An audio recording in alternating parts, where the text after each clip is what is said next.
Welcome to MC ഡാംറോ. ഇന്ന് നമ്മൾ വന്നിരിക്കുന്നത് ഒരു ഇമ്പോസിബിൾ മൈൻക്രാഫ്റ്റ് സീഡ് എങ്ങനെ ക്രാക്ക് ചെയ്യാം എന്നുള്ളതിനെ കുറിച്ച് പറയാനാണ്.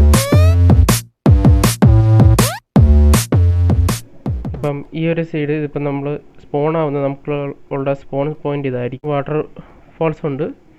അപ്പോൾ ഇതിലെ കൂടി നമുക്ക് ആ ഒരു മുകളിൽ വരെ എത്തണം, മുകൾ ഭാഗത്തേക്ക് എത്തണം. പല ആൾക്കാരുടെയും ഈ ഒരു വേൾഡിൻ്റെ എങ്ങനെ സർവൈവ് ചെയ്യുക, എങ്ങനെ ഇവിടുന്ന് പുറത്ത് കിടക്കുക എന്നുള്ളതൊക്കെ നിങ്ങൾ പലരും കണ്ടിട്ടുണ്ടാവും. ഞാൻ എങ്ങനെയാണ് ഇത് ബീറ്റ് ചെയ്യുന്നത് എന്നുള്ളതാണ്. നമുക്ക് മുകളിലേക്ക് സേഫായിട്ട് എത്താൻ പറ്റിയ ആകെപ്പാടുള്ള ഒരേ ഒരു വാട്ടർഫോൾ ഈ ഒരു വാട്ടർഫോളാണ്.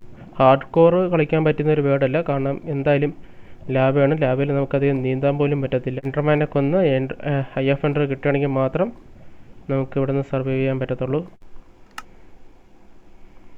ചിലപ്പോൾ എൻഡർമാൻ വന്നാലും നമ്മൾ ഡെഡ് ആവും. ഇവിടുന്ന് പുറത്ത് കിടന്നാൽ പിന്നെ ബാക്കി നമ്മൾ നോർമൽ സർവൈവൽ വേർഡ് കണക്കാണ്. സ്പോൺ ആവുന്നത് ഏറ്റവും സേഫ് ആയിട്ടുള്ള സ്ഥലത്ത്. മോസ്റ്റ് ഓഫ് ദ ഡിഫിക്കൽട്ടി സീഡ്സിൽ ഏതെങ്കിലുമൊക്കെ ഒരു ലൂപ്പ് ഹോൾ ഉണ്ടായിരിക്കും. അപ്പോൾ അത് നമ്മൾ കണ്ടുപിടിച്ചാൽ മതി. തൽക്കാലം ഇപ്പോൾ നമ്മൾ ഈ ഒരു ബ്ലോക്ക് പൊട്ടിക്കുകയാണ്. അപ്പോൾ ഇനിയിപ്പോൾ എനിക്ക് ഈ ഒരു ബ്ലോക്കിൽ ഇനി സ്പോൺ ചെയ്യാൻ പറ്റത്തില്ല.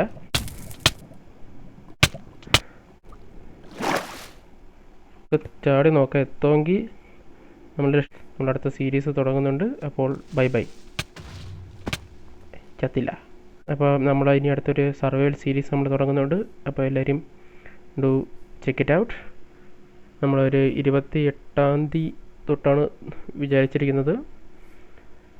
അപ്പോൾ ഒരു ദിവസം ഇടവിട്ടായിരിക്കും വരുന്നത്, കാരണം എനിക്കിനിപ്പോൾ എക്സാം വരുന്നുണ്ട്. അപ്പോൾ അതിനനുസരിച്ച് അങ്ങനെ ആയിരിക്കും വീഡിയോസ് ഉണ്ടാവുക. നമുക്കൊരു ഇതുപോലെ തന്നെ ഒരു ചലഞ്ചിങ് ആയിട്ടുള്ളൊരു ട്രീ പോലും ഇല്ലാതെ, ഒരു മരം പോലും ഇല്ലാത്തൊരു ഐലൻഡിൽ എങ്ങനെ സർവൈവ് ചെയ്യാം എന്നുള്ളതൊക്കെ ആയിരിക്കും ആ ഒരു വീഡിയോയിലുള്ളത്. അവിടെ നിന്ന് എങ്ങനെയൊക്കെ നമ്മൾ എൻഡർഡ്രാഗനെ പോയി കൊല്ലുന്നു എന്ന് വരെയുള്ളതായിരിക്കും. അപ്പം എല്ലാവരും സപ്പോർട്ട് ചെയ്യുക. ഇതുപോലുള്ള വെറൈറ്റി വീഡിയോസ്, പിന്നെ ഇതുപോലുള്ള ഹാർഡ് സീഡ്സ് നിങ്ങൾക്ക് ഇനി അറിയാവുന്നുണ്ടെങ്കിൽ ഡു കമൻറ്റ്. നമ്മളത് ചെക്ക് ചെയ്ത് നോക്കുന്നതായിരിക്കും.